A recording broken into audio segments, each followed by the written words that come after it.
जा सकता है कि विनेश फोगाट अपनी मेडल बाउट में नहीं लड़ पाएंगी। इनफैक्ट उनको डिस्क्वालीफाई कर दिया गया है क्योंकि उन्होंने क्योंकि उनका वेट कुछ ग्राम ऊपर पाया गया। देखिए 50 किलोग्राम कैटेगरी में उनको एक वेट मेंटेन करके रखना पड़ता है जिसके कुछ ग्राम ऊपर पाया गया। मैं आपको सीक्वेंस ऑफ इवेंट्स बताना चाहूँगा प्रीति की हुआ क्या है।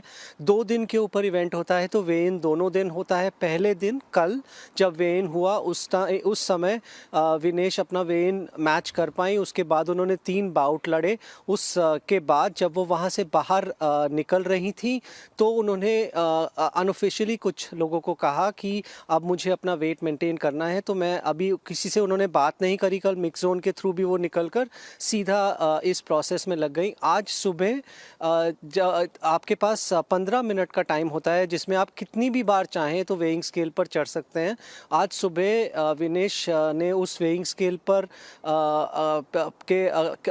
पिछली रात से कोशिश की जा रही थी कि उनका वेट किसी तरह कम किया जाए।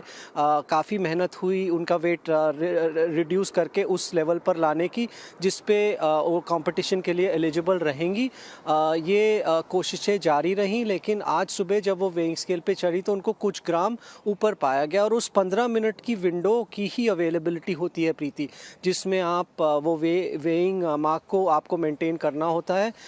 उस वेइंग मार्क को क्योंकि विनेश नहीं कर पाई, पूरी कंटिंजेंट की जद्दोजहद के बावजूद वो नहीं कर पाई और कुछ ग्राम ओवर थी, इसलिए जो UWW के रूल्स हैं उसके मुताबिक उनको अब इस कंपटीशन से डिस्क्वालीफाई कर दिया गया है। और कई दर्शकों का मुझे पक्का है ये सवाल भी होगा कि क्या इसका मतलब ये है कि वो फाइनल में थी इसलिए उनको सिल्वर दिया जाएगा।